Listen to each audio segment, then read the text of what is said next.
அல்ஹம்துலில்லாஹி ரப்பில் ஆலமீன் வல்-ஆகிபத்து லில்-முத்தகீன் அஸ்ஸலாத்து வஸ்ஸலாமு அலா நபிய்யினல் முர்ஸலீன் வ ஆலிஹி வ அஸ்ஹாபிஹி அஜ்மஈன் அம்மா பஅத் ஃபகத் கால அல்லாஹு தஆலா ஃபில் குர்ஆனில் கரீம் வல் ஃபுர்கானில் மஜீத் பஅத் அஊது பில்லாஹி மினஷ் ஷைத்தானிர் ரஜீம் பிஃபத்லி பிஸ்மில்லாஹிர் ரஹ்மானிர் ரஹீம் குல் இன் குன்தும் துஹிப்பூனல்லாஹ் ஃபத்தபிஊனி யுஹிப்புக்குமுல்லாஹு வ யஃபிர் லக்கும் ذுனூபக்கும் ஸதகல்லாஹுல் அலிய்யுல் அஸீம். அன் அபீ தர்தா ரலியல்லாஹு தஆலா அன்ஹு قال رسول الله صلى الله عليه وسلم حبك الشيء يؤمي ويسم رواه أبو داود أو كما قال عليه الصلاة والسلام. رب اشرح لي صدري ويسر لي أمري واحلل عقدة من لساني يفقهوا قولي. الحمد لله رب العالمين. அளவற்ற அருளாளனும் நிகரற்ற அன்புடையனுமாகிய ஏக இறைவன் அல்லாஹ்விற்கு எல்லா புகழும். நம் உயிரிலும் மேலான நமது தலைவர் ஹதரத் ரசூலுல்லாஹி ஸல்லல்லாஹு அலைஹி வஸல்லம் அவர்கள் மீதும் அவர்களை பின்பற்றிய சத்திய சஹாபாக்கள், நாதாக்கள், ஷஹதாக்கள், முழு உலக முஸ்லீமான ஆண்கள், பெண்கள், குறிப்பாக இந்த ஜும்மாவுடைய அவையில் ஒன்று கூடி வர இருக்கின்ற நம் அனைவர் மீதும் ரப்புல் ஆலமீன் அல்லாஹு தஆலாவுடைய சாந்தியும் சமாதானமும் என்றும் என்றென்றும் நின்று நிலவட்டுமாக. ஆமீன். அல்ஹம்துலில்லாஹ். ரமதானுடைய மாதம் நிறைவு பெற்று ஷவ்வாலுடைய மாதத்துடைய 3வது ஜும்மாவிலே ஒன்று கூடியிருக்கிறோம். சஹாபாக்கள் ரமதானை பற்றி, அவருடைய பார்வையை பற்றி நம்ம ஹதீஸ் கிதாபுகளிலே பார்க்கிறோம். ரமதானுக்கு பிந்தியும் 6 மாதங்கள் ரமதானுக்காக ரமதானுடைய அமல்கள் அங்கீகரிக்கப்பட வேண்டும் என்று துஆ செய்வார்கள் என்று நம்ம படித்திருக்கிறோம். அந்த வழியிலே அல்லாஹு தஆலா நம்முடைய ரமதானுடைய அமல்களை கபூல் செய்வானாக. கடந்த ரமதானிலே நாம் நோற்று நோன்புகள், நாம் தொழுத தொழுகைகள், நாம் செய்த திக்ர் துஆக்கள், குர்ஆன் திலாவத்துகள், அல்லாஹுடைய பாதையில் செலவு செய்த சதகாக்கள், தர்மங்கள், அன்பளிப்புகள், ஜகாத்துகள் அனைத்தையும் ரப்புல் ஆலமீன் கபூல் செய்வானாக. ரமதானை அடைந்தவர்கள் கூட்டத்தில் ரப்புல் ஆலமீன் நம் அனைவரையும் ஆக்கி நல்லர் புரிவானாக. அன்பான சகோதர பெருமக்களே, தமிழகத்துடைய சட்டமன்ற தேர்தலுடைய தீவிரத்தில் நம்ம இருப்பதை பார்க்கலாம். எங்கு பார்த்தாலும் தீவிரமாக பரப்புரை செய்யப்படுவதை பார்க்கலாம். ஒவ்வொரு ஊரிலும் மும்முனை போட்டி, 4 முனை போட்டிகள் என்பதாக எங்கு பார்த்தாலும் பேப்பரை திருப்பினாலும் சரி, யூடியூப்பில், ஃபேஸ்புக்கில், சோஷியல் மீடியாவில், நியூஸ் சேனல்கள், செய்தி சேனல்களில் முழுக்க இந்த அரசியல் சார்ந்த செய்திகள் வியாபித்திருப்பதை நம்ம பார்க்க முடிகிறது. நம்ம ஒரு டீ கடைக்கு போனால் கூட அது சம்பந்தமாகத்தான் அதிகமாக முசாக்கரா செய்யக்கூடிய ஒரு சூழலில் நம்ம இருக்கிறோம். 2 வாரங்கள் கூட இல்லை. அருமையான சகோதர பெருமக்களே, இந்த தேர்தல் சம்பந்தமான முக்கியமான சில தகவல்கள், இஸ்லாமிய அடிப்படையில் சில பார்வைகளை இன்ஷா அல்லாஹ் அடுத்த வாரம் கொஞ்சம் விரிவாக பார்க்கலாம். இன்றைய ஜும்மாவில் இந்த தேர்தலை முன்னிட்டு சில கட்சிகள் புதிதாக ஆரம்பிக்கப்பட்டிருக்கிறது. சினிமா நட்சத்திரங்கள் இல்லையா, நடிகர்கள் கட்சிகளை ஆரம்பித்து புதிதாக வேட்பாளர்கள் இறங்குவதை பார்க்கலாம். புதிதாக கட்சிகள் ஆரம்பிக்கப்பட்டது சம்பந்தமாக செய்திகளை எல்லாம் பார்க்கிறோம். புதிதாக கட்சி ஆரம்பிக்கப்பட்டது மட்டுமல்ல, நாங்கள் தான் ஆட்சி அமைப்போம் என்பதாக சவால் விடுகின்ற செய்திகளை எல்லாம் நம்ம பார்க்கிறோம்.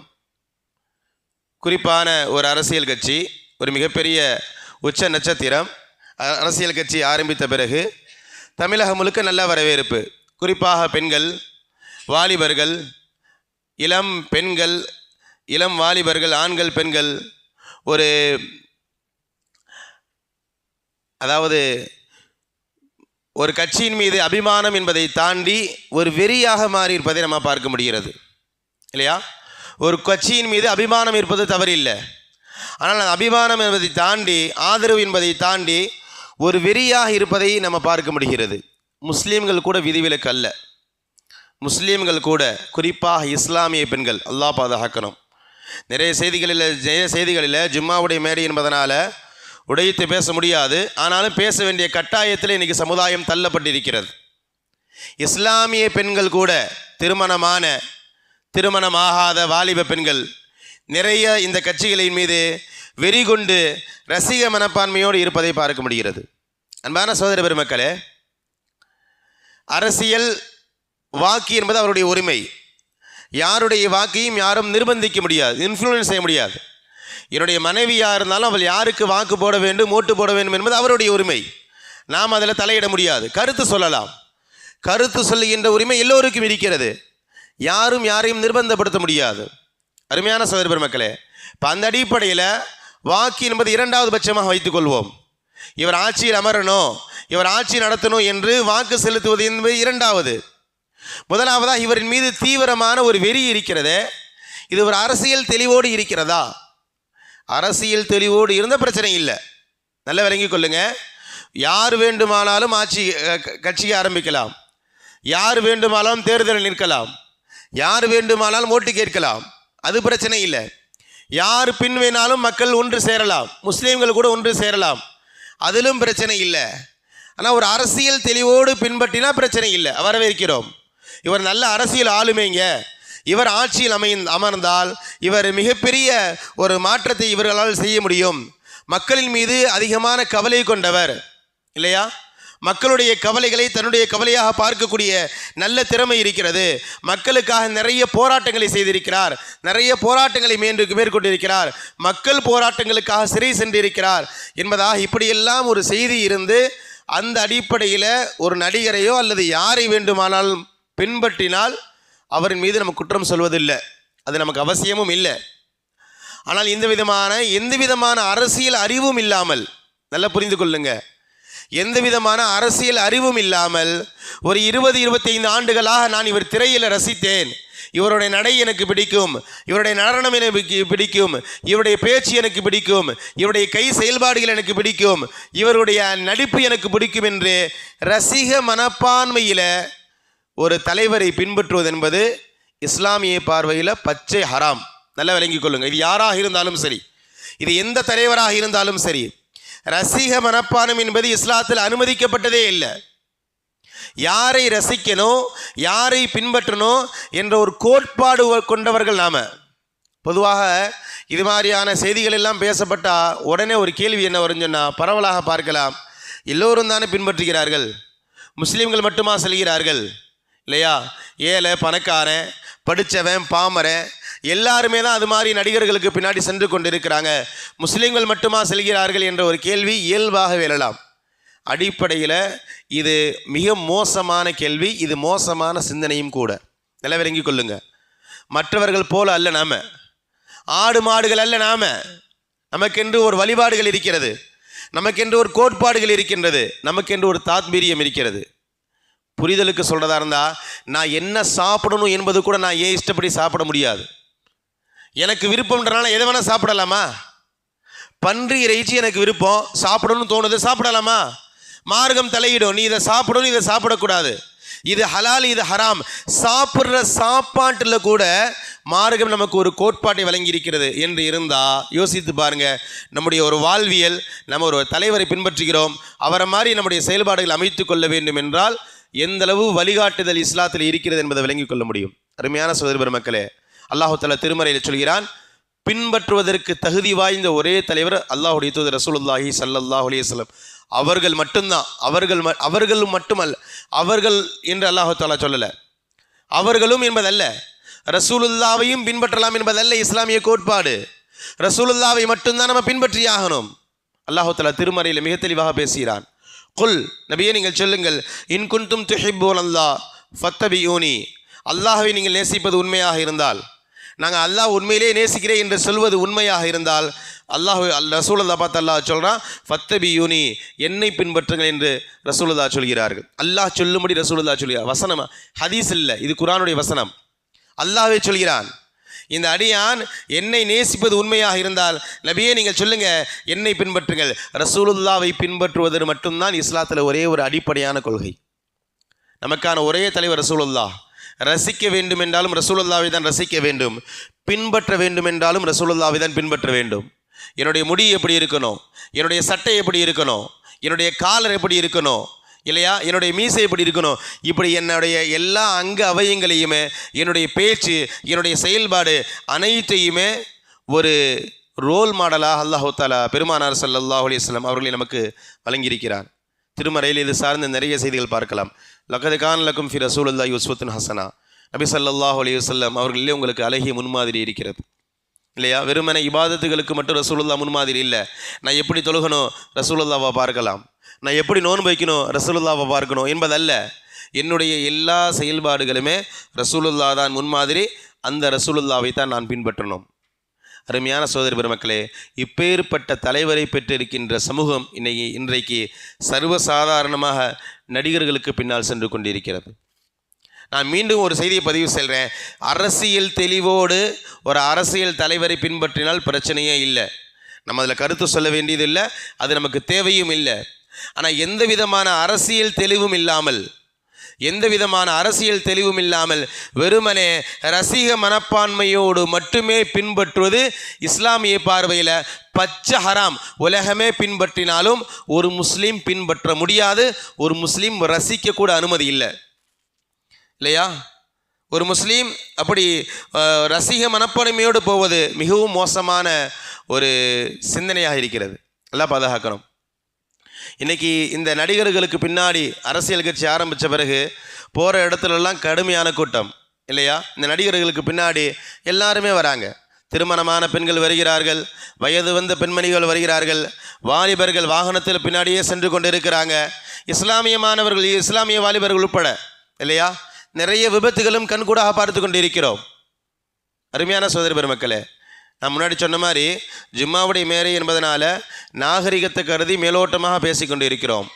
புர்கா போட்ட ஒரு பெண்மணி பேசுகிறாள், கணவரை விட எனக்கு இந்த நடிகர் பிடிக்கும் என்பதாக. நல்ல விளங்கிக் கொள்ளுங்கள், இது ரசிக மனப்பான்மையுடைய வெளிப்பாடு. இந்த வார்த்தையெல்லாம் ரசிக மனப்பான்மையுடைய வெளிப்பாடு. இவர் நல்ல அரசியல்வாதிங்க, இவர் சமுதாயத்திற்கு நிறைய தியாகம் செய்திருக்கிறார், அதனால் நான் அவரை நேசிக்கிறேன் என்பதாக இந்த வார்த்தை வராது. இந்த வார்த்தையெல்லாம் இவர் எனக்காண்டி நிறைய தியாகங்கள் செய்திருக்கிறார், வாழ்நாள் முழுக்க மக்களுக்காக போராடி சிறை சென்றிருக்கிறார், அதனால் நான் இவருக்கு நேசிக்கிறேன் என்பதல்ல. வெறுமனே ரசிக மனப்பான்மை மட்டும்தான். சினிமாவிலே பார்த்த போதை அவரை திரும்ப 20-25 ஆண்டுகளாக அந்த நடிகரை பார்த்து அந்த போதை எந்த அளவுக்கு பேசுகிறது என்றால், அல்லாஹ் பாதுகாக்கணும், எனக்கு என்னுடைய கணவரை விட இந்த நடிகர் எனக்கு பிடிக்கும். கணவரை வைத்து கொண்டே புர்கா போட்ட ஒரு பெண்மணி பேசுகிறாள். புர்கா போடாத பெண்களை பற்றி பேச்சே இல்லை. முஸ்லீம் அல்லாதவர்களை பற்றி நமக்கு தேவையும் இல்லை, அது நமக்கு அவசியம் இல்லை இல்லையா? இஸ்லாமிய பெண்களை பற்றி பேசிக்கொண்டிருக்கிறோம், இஸ்லாமிய வாலிபர்களை பற்றி பேசிக்கொண்டிருக்கோம், நம்முடைய குடும்ப உறுப்பினர்களை பற்றி பேசிக்கொண்டிருக்கோம். நம்முடைய குடும்பங்களில் கூட இருக்குது, மிகைப்படுத்திலாம் சொல்லலை. நம்முடைய வீடுகளில் வாலிப பிள்ளைகள் வாலிப பசங்களை கேட்டால் வெளிப்படையாக வெறிக்கொண்டு பேசுகிறார்கள். எந்த விதமான அரசியல் தெளிவும் இல்லாமல் ஆதரிக்கின்ற ஒரு மோசமான மனநிலைக்கு இன்றைக்கு சமுதாயம் சென்று கொண்டிருக்கிறது. ஒரு பெண்மணி பேசுகிறாள், யோசித்து பாருங்களேன். சாமியை பார்க்க அழைத்து வந்தேனா, ஒரு குழந்தையை கையில் வச்சுக்கிட்டு சாமியை பார்க்க வந்தேன் என்பதாக பேசுகிறாள். கடந்த வாரம் வியாழக்கிழமை திருச்சிக்கு வந்திருந்தார் அந்த அரசியல் தலைவர். அல்லாஹ் திருச்சி அல்லோலப்பட்டுடுச்சு. 2-3 தினங்களுக்கு முன்பாக ஜமாத் உலமா சார்பாக ஒரு முக்கியமான அவசர மீட்டிங் வச்சாங்க. அந்த மீட்டிங்குடைய அடிப்படை என்னன்னு சொன்னால், வியாழக்கிழமை அந்த சினிமா நட்சத்திரம் திருச்சிக்கு வந்துட்டு போன பிறகு நிறைய பெண்கள் தன்னுடைய ஸ்டேட்டஸில் அந்த கூட்டத்திற்கு போனதாக, அந்த தலைவரை பார்த்ததாக பூரிப்போடு ஸ்டேட்டஸ் வச்சுருக்கதை பார்த்து உலமாக்கள் ரொம்ப சங்கடப்பட்டாங்க. இதில் இன்னும் வேதனையான விஷயம் சொன்னால், குறிப்பாக மதரசாவில் ஓதக்கூடிய பெண்கள் உட்பட, மதரசா மீன்ஸ் 2-3 மணி நேரம் ஆலிமா ஓதுகிறார்கள் இல்லையா? ஆலிமா பாடம், குர்ஆன் ஹதீஸை முழு நேரமாக படிக்கக்கூடிய மதரசா மாணவிகள் உட்பட அந்த கூட்டத்திற்கு சென்றதை ஸ்டேட்டஸாக வைக்கிறாங்க, அந்த தலைவரை ஸ்டேட்டஸாக வைக்கிறாங்க, செல்ஃபி எடுத்ததையெல்லாம் ஸ்டேட்டஸாக வைக்கிறாங்க. ரொம்ப வருத்தப்பட்டாங்க. அவசரமாக ஒரு 2-3 தினங்களுக்கு முன்பாக முதல்ல நம்ம குறைஞ்சபட்சம் நிஸ்வான் மாணவிகளுக்காக நிஸ்வான் உஸ்தாதுகளுக்காக ஒரு தர்பியத் முகாம் வைக்கலாம் என்று சொல்லி 2 தினங்களுக்கு முன்பாக மாணவிகளுக்கு மட்டுமே தர்பியத் முகாம் வைக்கப்பட்டது. அருமையான சகோதர மக்களே, மதரசாவில் ஓதக்கூடிய பெண்களுடைய நிலையை எதுன்னு சொன்னால், இன்றைக்கி மதரசாவுடைய அறிவே இல்லாமல் முழு நேரம் கல்லூரிகளும் அதே போல் முழு நேரம் பள்ளியில் படிக்கக்கூடிய வேலைக்கு செல்லக்கூடிய பெண்மணிகள் வாலிபர்களுடைய நிலையை கொஞ்சம் யோசித்து பார்க்கணும். வெறி கொண்டு அலையிறான். நான் திரும்பவும் ஒரு செய்தியை சொல்கிறேன், நான் 2 தடவை சொல்கிறேன், 3வது முறையும் சொல்கிறேன். அரசியல் தெளிவோடு ஒரு தலைவருக்கு பின்னாடி போகிறது பிரச்சனையே இல்லை, அதை நான் வரவேற்கிறோம். அது எந்த தலைவராக இருந்தாலும் சரி. இவருக்கு நல்ல அரசியல் அறிவு இருக்குங்க, இவர் சமுதாயத்தின் மீது பற்று இருக்கிறது, சமுதாயத்துடைய அக்கறை இருக்கிறது என்ற ஒரு காரணத்திற்காக வேண்டி நான் இவரை பின்பற்றுகிறேன் என்றால் பிரச்சனை இல்லை. அப்பவும் நேசிக்க அனுமதி இல்லை. தேர்தல் ரீதியாக ஆதரவு மட்டும்தான் கொடுக்க முடியுமே தவிர நேசிப்பதற்கோ பின்பற்றுவதற்கோ அனுமதி இல்லை. ஆனால் இந்த எந்த விதமான அறிவும் இல்லாமல் வெறுமனே ஒரு சினிமாவில் பார்த்த ஒரு நட்சத்திரம், நான் பல நாட்களாக பல ஆண்டுகளாக திரையில் பார்த்த ஒரு நட்சத்திரத்தை, ஒரு தலைவனை நான் பின்பற்றி கொண்டிருக்கிறேன், அவரை பார்க்க போகிறேன் என்பதாக இன்றைக்கு குறிப்பாக இஸ்லாமிய சமுதாயம் பேசுவது என்பது முஸ்லிம்களுக்கு ஒரு மிகப்பெரிய அசிங்கமாக இருக்கிறது. யோசித்து பாருங்களேன். சுமையாக்களை பெற்று இருக்கின்ற சமுதாயம். ஹதரத் சுமையா ரலியல்லாஹு தஆலா வரலாறு நமக்கு தெரியும் இல்லையா? அபூஜஹல் இஸ்லாத்தை விடும்படி கட்டளையிட்ட போது, வற்புறுத்திய போது அந்த அம்மா முடியாது என்று சொன்னார்கள். இஸ்லாத்துடைய முதல் ஷஹீது ஒரு பெண்மணி. அபூஜஹல் தன்னுடைய அம்பை சுமையா ரலியல்லாஹு தஆலாவுடைய பிறப்புறுப்பிலே செலுத்தி, பிறப்புறுப்பிலே காயப்பட்டு ஹதரத் சுமையா ரலியல்லாஹு தஆலா வஃபாத்தானார்கள். அந்த சுமையாவை பெற்றிருக்கின்ற சமூகத்துடைய நிலை என்ன? ஹாஜரா அம்மையாரை பற்றி நமக்கு படிக்கிறோம் இல்லையா?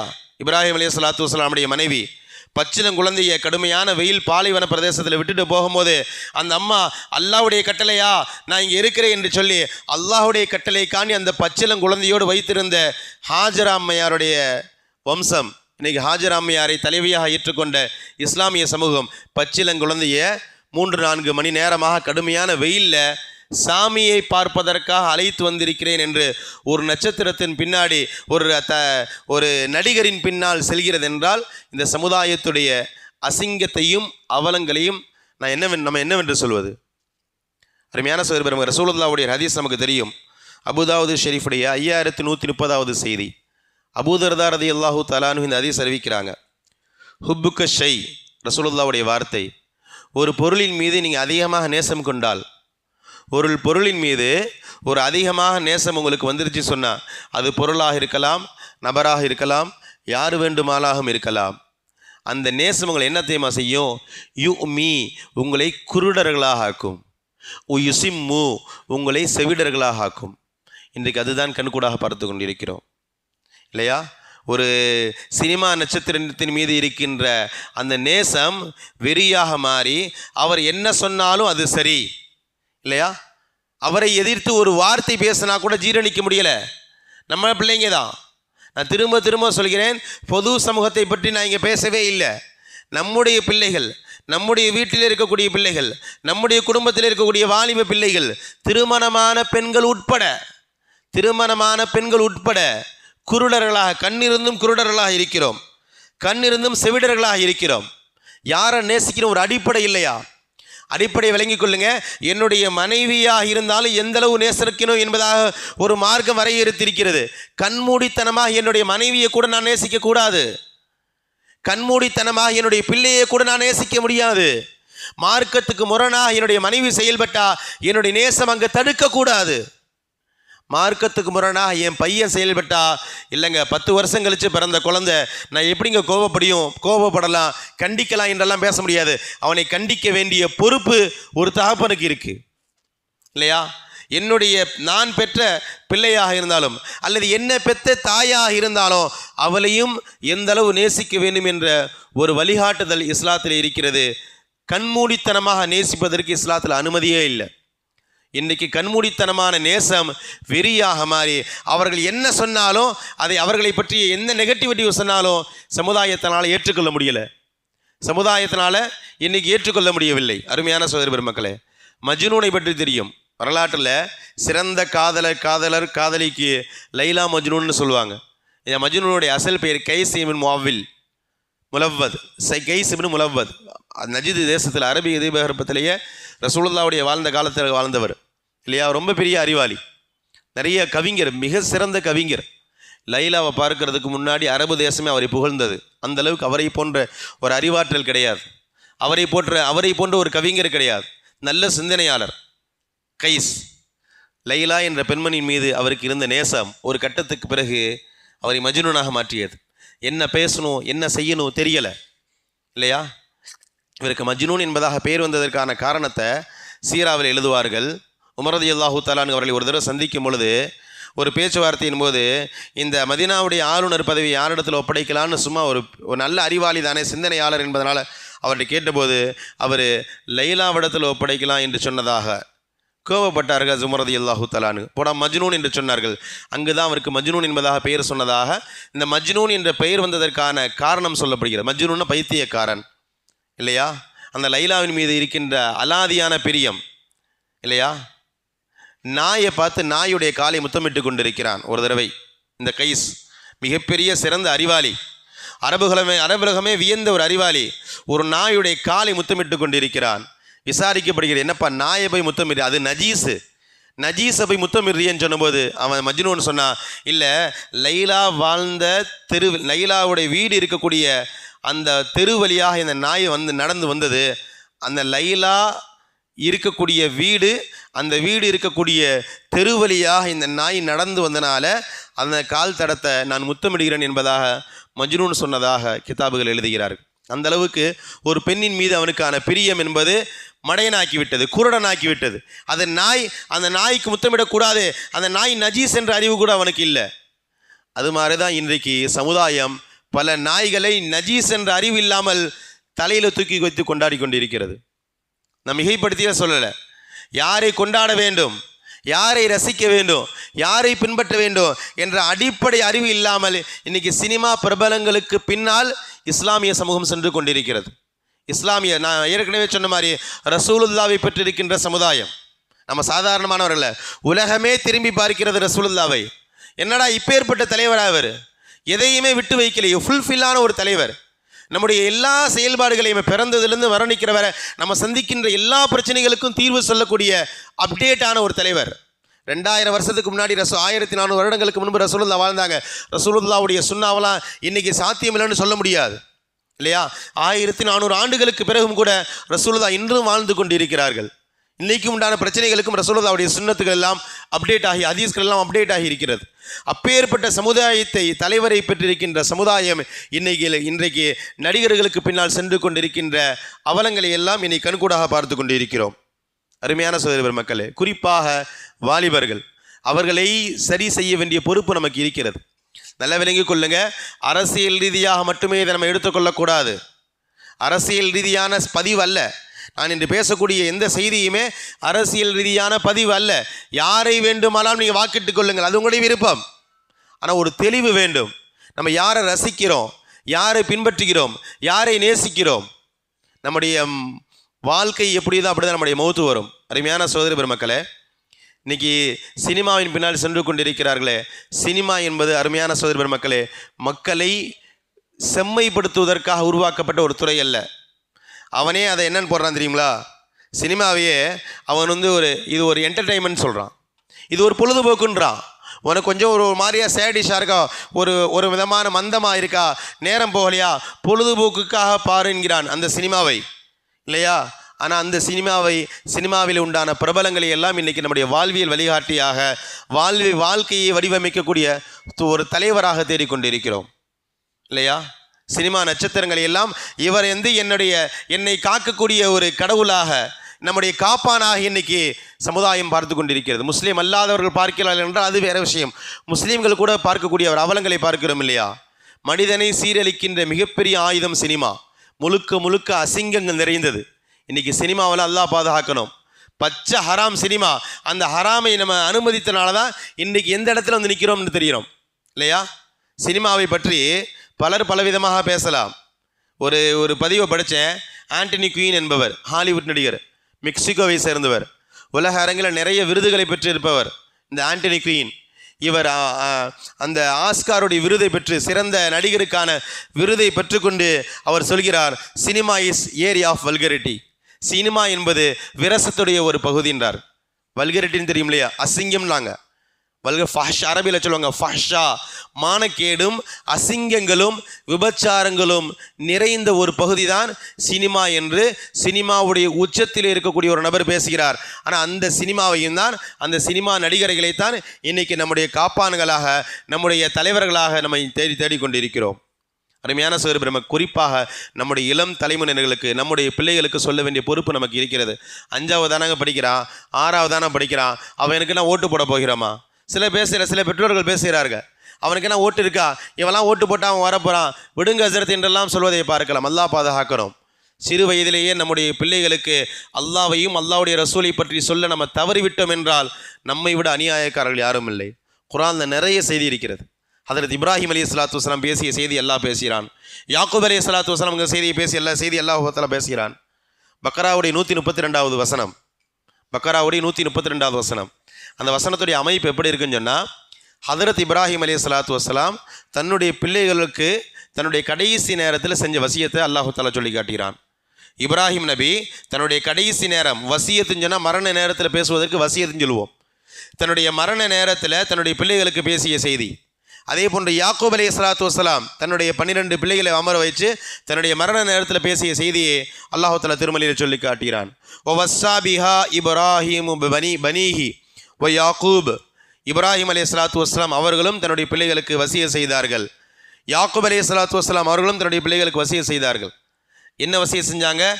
இன்னல்லாஹ் அஸ்தஃபா லக்குமுத்தீன, அல்லாஹு தஆலா அவனுடைய மார்க்கத்திற்காக உங்களை தேர்வு செய்திருக்கிறான். அவனுடைய மார்க்கத்திற்காக உங்களை தேர்வு செய்திருக்கிறான். நீங்கள் முஸ்லீம்கள் என்றால் இது அல்லாஹ்வுடைய தேர்வு. இது அவர்களுக்கு மட்டுமல்ல, நமக்குமான வார்த்தை, நமக்குமான வார்த்தை. இன்னைக்கு கண்ணியமான உயர்ந்த மார்க்கத்தில் நாம் இருக்கிறோம் என்றால் இது அல்லாஹ் நமக்கு வழங்கிய மிகப்பெரிய கிஃப்ட். அல்லாஹ்வுடைய நாட்டத்தின் அடிப்படையில் நாமெல்லாம் முஸ்லீம்களாக இருக்கிறோம். அல்லாஹ்வுடைய நாட்டத்தின் அடிப்படையில் நாம் எல்லாம் கண்ணியவான்களாக இருக்கிறோம். ஒருவேளை அல்லாஹ் அசிங்கங்களில் இருக்க வேண்டும் என்ற முடிவு செய்திருந்தால் நம்ம எல்லாம் அசிங்கத்தில் ஆக்கியிருப்பான். இஸ்லாம் அல்லாத அசிங்கங்களில் நம்ம ஆக்கியிருப்பான். அவன் நம்மளை கண்ணியப்படுத்தி முஸ்லீம்களாக ஆக்கி வைத்திருக்கிறான். சொல்கிறார்கள், வலா தமூத்துன்னு இல்லா வந்து முஸ்லிமோன். அல்லாவா பார்த்து உங்களுக்கு இந்த இஸ்லாத்தை கொண்டு கண்ணியப்படுத்தியிருக்கிறான்பா. வலா தமூத்துன்னு இல்லா வந்து முஸ்லிமோன்.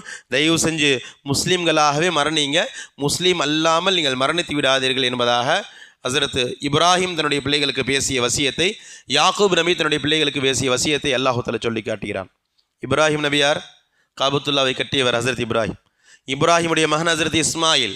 ரசூல் அல்லாஹ் தந்தையோடு காபத்துல்லாவை கட்டுகின்ற பணியில் இருந்த ஒரு நபி தன்னுடைய பிள்ளைகளுக்கு செய்த வசியத்தை அல்லாஹ் தஆலா சொல்லி காட்டுகிறான். யாக்கூப் என்ற ஒரு நபி தன்னுடைய மகன் யூசுப் நபி தன்னுடைய மகன் நபிக்கு செய்த வசியத்தை அல்லாஹ் தஆலா சொல்லி காட்டுகிறான். ஒரு நபி தன்னுடைய பிள்ளைகள் நபியாக இருந்த போதிலும் அவர்களுக்கு இந்தளவு வசிய செய்திருக்கிறார்கள் என்றால் நாம் யோசித்து பார்க்கணும், நாம் நம்முடைய பிள்ளைகளுக்கு என்ன சொல்லிக் கொடுக்கிறோம்? குறைந்தபட்சம் இதெல்லாம் அசிங்கம்னு சொல்லுகின்ற தகப்பனான எத்தனை பேர் இருக்கிறோம்? இதுவெல்லாம் தப்புப்பா, ஏதோ பொழுதுபோக்குக்கு பார்க்குற, பரவாயில்லன்னு விட்டோம், ஆனால் அது இங்கே போய் நிற்குது. இன்றைக்கி வெறித்தனமாக ஒரு நடிகர் பின்னாடி போறிய, இதுவெல்லாம் அசிங்கம் என்று சொல்லுகின்ற நபர்கள் நம்மில் எத்தனை பேர் இருக்கிறோம்? அருமையான சகோதரர்களே, மவுத் என்பது எப்போ வரும்னு தெரியாது. நம்ம எப்படி வாழ்கிறோமோ அப்படித்தான் மரணம் வரும். ஒரு ரசிகர்களுக்கு பின்னாடி சென்று கொண்டிருக்கும் பொழுதே நம்முடைய மரணம் வந்தால் நம்முடைய நிலை மிக மோசமானதாகிவிடும் இல்லையா? அரபுல ஒரு வார்த்தையை சொல்வார்கள், கமா தஈஷூன் தமூத்துன. நீங்கள் எப்படி வாழ்றீங்களோ அப்படி தான் மரணிப்பீங்க இல்லையா? எப்படி வேணால் வாழலாம், முஸ்லீமாக மரணிச்செல்லாம் விளங்கி கொள்ளாதீங்க, நல்லா விளங்கி கொள்ளுங்க. எப்போ மௌத்துறணும் உங்களுக்கு தெரியாது. நீ எப்படி வாழ்கிறியோ அப்படி தான் நீ மரணிப்ப. நீ யார் பின்னாடி வெறித்தனமாக இருக்கிறியோ அதே வெறியோடு தான் நீ மரணிப்பாய். சரி, துனியாவோட முடிஞ்சிருச்சான கிடையாது, துனியாவோட முடிஞ்சுதான் கிடையாது. கைஃப தமூத்தூன துபாசூன. நீங்கள் எப்படி மரணித்தீர்களோ அப்படியே எழுப்பப்படுவீர்கள். நீ எப்படி வாழ்றியோ அப்படி தான் மரணிப்ப, எப்படி மரணிப்பியோ அப்படி தான் எழுப்பப்படுவ. வாழ்க்கை மரணத்தோடு முடிச்சு போடப்பட்டுள்ளது, மரணம் நாளை மறுமையோடு முடிச்சு போடப்பட்டுள்ளது. இன்றைக்கி சில நடிகருக்கு பின்னாடி நம்ம வெறி கொண்டு போகிறோம் என்றால் இந்த உலகம் மட்டுமல்ல, உலகமும் நாசமாகிவிடும், மறுமை வாழ்க்கையும் நாசமாகிவிடும். நல்ல விளங்கிக் கொள்ளுங்க. நம்முடைய மறுமையுடைய நாசத்தை நாமளே தேடிக்கொள்ளக்கூடாது. யாரை நேசிக்கிறோம்? ஒரு வழிகாட்டுதல் இருக்கிறது, அதவர்களை தான் நேசிக்கணும். இன்னைக்கு தாய் தகப்பனை கூட அந்த அளவுக்கு நேசிக்கிறது இல்லையே, தாய் தகப்பனை கூட அந்த அளவுக்கு நேசிக்கிறது இல்லையே. யோசித்து எவ்வளவு வெறி கொண்டு இருந்தால் சில வார்த்தைகள்லாம் பேசுவோம். என்னுடைய நட்சத்திரம், என்னுடைய நடிகருக்குடைய கட்சிக்கு இவர்கள் ஓட்டு போடவில்லை என்றால் ஒரு பெண்மணி பேசுகிறாள், முஸ்லீம் அல்லாத பெண்மணி தான் அவள் பேசுகிறாள், என்னுடைய குடும்ப உறுப்பினர்களுக்கு நானே சோத்தில் விஷமைத்து சாவடிப்பேன் என்று பேசுகிறாள். ஒரு நான் முஸ்லீம் வெளிப்படையாக பேசுகிறா. இது மாதிரி சிந்தனையுடைய எத்தனையோ பெண்கள் முஸ்லீம்கள் இருக்கிறார்கள். இந்தளவு வல்கராக இல்லை என்றாலும் ஓரளவு மிக மோசமான நிலைக்கு தான் இன்றைக்கு சமுதாயம் தள்ளப்பட்டிருக்கிறது. நான் மிகைப்படுத்தி சொல்லலையே, கடந்த வாரம் வந்தபோது பார்க்கலாம், திருச்சிக்கு வந்தார், எத்தனை புர்காக்கள் முஸ்லீம் அல்ல, ஆண்களுக்கு கூட முஸ்லீமா நான் முஸ்லீமான்னு தெரியாது. ஆனால் முஸ்லீம்கள் பெண்களை பொறுத்த வரைக்கும் தெளிவாக தெரிஞ்சிடும். கூட்டம் கூட்டமாக கிட்டத்தட்ட கடுமையான வெயிலில் 4 மணி நேரம் 5 மணி நேரமாக அந்த நடிகரை பார்ப்பதற்காக முஸ்லீம் பெண்மணிகள் வருகிறார்கள் என்றால் இது எந்த அளவுக்கு ஒரு ஆபத்தை விளைவிக்கிறது, சமுதாயம் எந்த அளவுக்கு நாசத்தின் பக்கம் சென்று கொண்டிருக்கிறது என்பதை பார்க்க முடியும். ஒரு கருத்து கணிப்பே சொல்கிறார்கள். நான் திரும்பவும் சொல்கிறேன், ஓட்டுக்காக பேசுகின்ற பேச்சு இல்லை அது. நீ ஓட்டுக்காக பேசுகின்ற பேச்சு இல்லை. அந்த நடிகர்களுக்கு குறிப்பிட்ட நான் சொல்லுகின்ற அந்த நடிகர்களுக்கு அதிகமான ஓட்டு இஸ்லாமிய முஸ்லீம்களிடமிருந்து இருக்கிறது. குறிப்பாக முஸ்லீம் பெண்மணிகள், முஸ்லீம் வாலிபர்கள் அதிகமாக வாக்கு வங்கி இந்த நபருக்கு இருக்கிறது என்பதாக கருத்து கணிப்பு சொல்லப்படுவதெல்லாம் பார்க்கலாம். இதெல்லாம் ஒரு அரசியல் அறிவோடு செய்யப்படுகின்ற ஒன்று அல்ல. நான் மீண்டும் பதிவு செய்கிறேன், 2-3 முறை சொல்லிட்டேன், மீண்டும் சொல்கிறேன். ஒரு அரசியல் அறிவு இருக்கிறது, இவர் அரசியல் ஞானம் இருக்கிறது என்ற காரணத்திற்காக ஒருவரின் பின்னால் சென்றால் அவருக்கு ஆதரவு கொடுத்தா பரவாயில்லை. ஆனால் எந்த விதமான அறிவும் இல்லாமல் ரசிக மனப்பான்மையோடு நம்ம செயல்பட்டோம் என்றால் நம்முடைய துன்யாவுடைய வாழ்க்கையும் நாசமாகிவிடும், மறுமையுடைய வாழ்க்கையும் நாசமாகிவிடும். முஸ்லீம் ஷெரீஃபுடைய 2878வது செய்தி, ஜாபிர் பின் அப்துல்லா ரதியல்லாஹு தஆலா அறிவிக்கிறாங்க, இப்அத்து குல்லு அபுதீன் அலா மா மாத அலைஹி. ஒவ்வொரு அடியாரும் அவன் எப்படி இறந்தானோ அப்படி தான் நம்ம மறுமையில் எழுப்பப்படுவான். நம்ம இறக்குற மாதிரி தான் நாளை மறுமையில் நம்ம எழுப்பப்படுவோம். ஒருவரின் மீது வெறி கொண்டு நம்ம இருந்து அப்படி மரணித்தோம் என்றால் அதே வெறியோடு நாம் நாளை மறுமையில் எழுப்பப்படுவோம். இப்போ கேள்வி என்னன்னு சொன்னால், நம்ம யாருடைய நேசத்தில் மரணிக்கிறோம், யாரின் மீது வெறியாக இருக்கிறோம், யாரின் மீது பிரியத்தோடு இருக்கிறோம். சஹாபாக்களை பற்றி இருக்கின்ற சமுதாயம், சஹாபாக்களை பற்றி நம்ம படிக்கிறோம் இல்லையா? சஹாபாக்களை பற்றி நம்ம படிக்கிறோம் இல்லையா? கடந்த முறையில் கூட இருக்குன்னு நான் பேசியிருக்கிறேன். புகாரி ஷெரீஃபுடைய 6167வது செய்தி. இந்த ஹதீஸோடு நான் இன்ஷா அல்லாஹ் நிறைவுக்கு வருவேன். அனஸ் இப்னு மாலிக் என்ற சஹாபி இந்த ஹதீஸ் அறிவிக்கிறாங்க. ஜா ரஜுலூன், ஒரு மனிதர் வந்தார், நபி ஸல்லல்லாஹு அலைஹி வஸல்லம் ரசூலுல்லா வந்தாங்க. வந்து அவர் கேட்டார், மத்தஸ்ஸா, யா ரசூலல்லாஹ் கியாமத் எப்போ வரும்னு கேட்டார். வந்த நபர் ரசூலுல்லாஹ்ட்ட கியாமத் எப்போ வரும்னு கேட்டார். பொதுவாக ரசூலுல்லாஹ் அப்போ வரும் இப்போ வரும்னு ஏதாவது சொல்லியிருக்கலாம். ரசூலுல்லாஹ் மறு கேள்வி கேட்டாங்க, மா அத்தத்தல்லஹா, சரி கியாமத்தை பற்றி கேட்குறியப்பா, கியாமத்துக்காண்டி நீ என்ன தயார் செஞ்சு வச்சிருக்கிற? சும்மா கிடையாது அந்த நாள், நல்லா விளங்கி கொள்ளுங்க. என்னுடைய தாய் எனக்கு எதிராக வாதாடுவாள். யௌம யஃபிருல் மர்உ மின் அஹி வ உம்மிஹி வ சாஹிபதிஹி வ அஹி வ ஃபஸீலத்தில்லதி துவி வ மன் ஃபில் அர்லி ஜமீஆ சும்ம யுன்ஜி. அல்லாஹ் சொல்கின்றான். மாரிஜ் என்ற சூறாவில் இந்த வசனம் இருக்கிறது. வாய்ப்பு இருந்தால் தர்ஜுமா எடுத்து பாருங்கள். நான் பேசுவேன், யா அல்லாஹ் என் அத்தா அம்மாவை கூட நரகத்தில் போட்டுடு, என்ன விடுதலை செஞ்சிரு. என் அம்மா பேசுவா, யா அல்லாஹ் என் புள்ளை என் கணவரை கூட நரகத்தில் போட்டுடு, என்ன விடுவிச்சிரு. என் தகப்பனார் பேசுவார், யா அல்லாஹ் என்னுடைய மனைவி என் பிள்ளைகள் என் அத்தா அம்மா இவர்களை கூட நரகத்தில் போட்டு தயவு செஞ்சு என்ன விட்டுடு என்று ஒவ்வொருவரும் நாளை மறுமையில் கேட்போம். இதுதான் மறுமையுடைய நிலை. யௌம யஃபிருல் மர்உ மின் அஹி, ஒரு பிள்ளை தன்னுடைய தாயை பார்த்து விரண்டு ஓடுவான். அம்மா பார்த்து நேராக ஓடுறதில்ல, தாய் வரா என்று தான் நன்மையை கேட்டு விடாலும் பையன் ஓடுவான், அம்மா ஓடுவா மகனை பார்த்து. யாருக்கும் எந்த விதமான சின்ன உதவி கூட செய்ய முடியாது. அப்பேற்பட்ட கியாமத்தை பற்றி நீ கேட்குறியப்பா, இந்த கியாமத்துக்காக வேண்டி நீ என்னப்பா தயார் செஞ்சு வச்சிருக்கிற என்பதாக ரசூலுல்லாஹி ஸல்லல்லாஹு அலைஹி வஸல்லம் அந்த வந்து மனிதரிடத்தில் கேட்டபோது அவர் சொன்ன வார்த்தை, கால மா ஆதத்துலஹா மின் கஸ்ரத்தி ஸலாத்தி வ சியாமின் வ ஸதகத்தின். யா ரசூலுல்லாஹ் என்ற பெருசாக ஒன்று இபாதத்தெலாம் ஒன்றும் இல்லை. நான் கியாமத்து நாளுக்காண்டி நிறைய தொழுகையெல்லாம் என் இடத்துல ஒன்றும் இல்லை. நான் வியந்து போகிற அளவுக்கு அதிகமான தொழுகை என் இடத்துல இல்லை, அதிகமான நோன்பு என் இடத்துல இல்லை, அதிகமான சதகா என் இடத்துல இல்லை. வலாக்கின்னி அஹபுல்லாஹு ரசூலுஹு, அல்லாஹையும் அல்லாஹுடைய ரசூலையும் நான் நேசிக்கிறேன் யா ரசூலுல்லாஹ் என்பதாக அவர் பதில் சொன்னார். அதாவது எப்போ கியாமத்துன்னு அவர் கேட்க, ரசூலுல்லாஹ் கேட்குறாங்க, கியாமத்துக்காண்டி நீ என்னப்பா தயார் செஞ்சு வச்சுருக்கேன் ரசூலுல்லாஹ் மறுகேள்வி கேட்க அவர் சொன்ன பதில், யா ரசூலுல்லாஹ் என்ற பெருசாக தொழுகையோ நோன்போ சதக்காவோ இல்லை, நான் அதிகமாக உங்களை நேசிக்கிறேன் என்று சொன்னபோது ரசூலுல்லாஹ் சொன்ன வார்த்தை, அந்த ம அஹ்பபுத, நீ யாரை நேசிக்கிறாயோ அவரோடு நாளை மறுமையில் இருப்பாய் என்பதாக ரசூலுல்லாஹி ஸல்லல்லாஹு அலைஹி வஸல்லம் அவர்கள் அந்த மனிதரிடத்தில் சொன்னார். அருமையான சகோதர பெருமக்களே, அனஸ் ரலியல்லாஹு தஆலான்னு சொல்கிறாங்க, வாழ்நாளில் அன்றைய தினம் நான் சந்தோஷப்பட்டது போன்று அதற்கு முன்பும் நான் சந்தோஷப்பட்டது கிடையாது, அதற்கு பின்பும் நான் சந்தோஷப்பட்டது கிடையாது. ஏன் சந்தோஷப்படுகிறார்கள்? இந்த ஹதீஸை நம்மளும் படிக்கிறோம், நமக்கு ஒன்றும் பெருசாக பூரிப்பு ஏற்பட்டதாக தெரியலையே. அனஸ் ரலியல்லாஹு தஆலா சந்தோஷப்படுகிறார்கள். காரணம் என்ன தெரியுமா? ஹஸரத் அனஸ் ரலியல்லாஹு தஆலான்னு சொல்கிறாங்க, ரசூலுல்லாஹ் இந்த ஹதீஸில் சொல்கிறாங்க, நாம் யாரை நேசிக்கிறோமோ இவர்களோடு நாளை மறுமையில் இருப்போம்னு எங்களுடைய உள்ளங்களில் பூரா ரசூலுல்லாஹ்வுடைய நேசம் மிகிச்சிருந்தது. அதனால் இன்ஷா அல்லாஹ் நாளை நாங்கள் எல்லாம் மறுமையில் ரசூலுல்லாஹ்வோடு இருப்போம். எங்களுக்கெல்லாம் ஒரு கேள்வி ஆரம்பத்திலேருந்தே இருந்தது. ஆரம்பத்துலேருந்தே எங்களுடைய உள்ளத்தில் ஒரு கேள்வி இருந்துக்கிட்டே இருந்தது. நம்ம ரசூலுல்லாஹ் கூட இருக்கிறோம், எப்போல்லாம் பார்க்கணும்னு விரும்புகிறோமா அப்போல்லாம் ரசூலுல்லாவோட பார்க்குறோம், ரசூலுல்லாவோட பேசுகிறோம், ரசூலுல்லாவோடு சந்தித்து கொண்டே இருக்கிறோம். ஆனால் மறுமையில் ரசூலுல்லாஹ் சொர்க்கத்தில் இருப்பாங்க, உயர்ந்த அந்தஸ்தில் இருப்பாங்க. சொர்க்கத்தில் ஃபஸ்ட்டு கேட்டகரியில் ரசூலுல்லாஹ் இருப்பாங்க. அல்லாஹ் நமக்கு சொர்க்கத்தை தருவானான்னு தெரியாது, சொர்க்கத்தில் இருப்போமா நரகத்தில் இருப்போமான்னு தெரியாது. ஒருவேளை சொர்க்கத்தில் இருந்தாலும் ரசூலுல்லாவை சந்திக்க முடியுமா, நாம் இந்த கேட்டகரியில் இருப்போம், ரசூலுல்லாஹ் எந்த கேட்டகரியில் இருப்பாங்கன்னு தெரியாது என்ற குழப்பத்திலே இருந்தோம். ரசூலுல்லாஹ் இந்த ஹதீஸின் மூலமாக எங்களுக்கு தெளிவுபடுத்தி விட்டார்கள், நாம் யாரை நேசிக்கிறோமோ அவர்களோடு சொர்க்கத்தில் இருப்போம். எனவே எங்களுடைய உள்ளங்களில் ரசூலுல்லாஹ்வுடைய நேசம் மிகைத்து இருந்தது. அதனால் நாங்கள் விளங்கி கொண்டோம், நாங்கள் முடிவு செஞ்சுக்கிட்டோம், இன்ஷா அல்லாஹ் நாமும் நாளை மறுமையில் ரசூலுல்லாஹ்வோடு இருப்போம். புகாரியுடைய 6169 இதே ஹதீஸ் தான். அல் மர்உ மஅ மன் அஹப்ப, ஒரு மனிதன் யாரை நேசிக்கிறானோ அவர்களோடு நாளை மறுமையில் இருப்பான். நான் நேசிக்கக்கூடிய நபர் சொர்க்கவாதியாக இருந்தால் அந்த நேசம் என்னை சொர்க்கத்திற்கு அழைத்து செல்லும். இதைத்தான் அனஸ் ரலியல்லாஹு தஆலான்னு சொல்கிறாங்க, எங்களுடைய உள்ளங்களில் ரசூலுல்லாஹ்வுடைய நேசம் மிகச்சிருந்தது, அந்த நேசம் எங்களை சொர்க்க ரசூலுல்லாஹ்வோடு அழைத்து செல்லும்.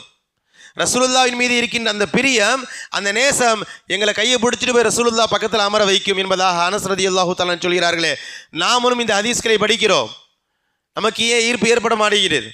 காரணம், ரசூலுல்லாஹ்வின் மீது முழுமையான நேசம் நமக்கு இல்லை. வெளிப்படை அதுதான், சும்மா பேச்சுக்கு வாய் ஜவுடாலுக்கு சொல்லலாம்.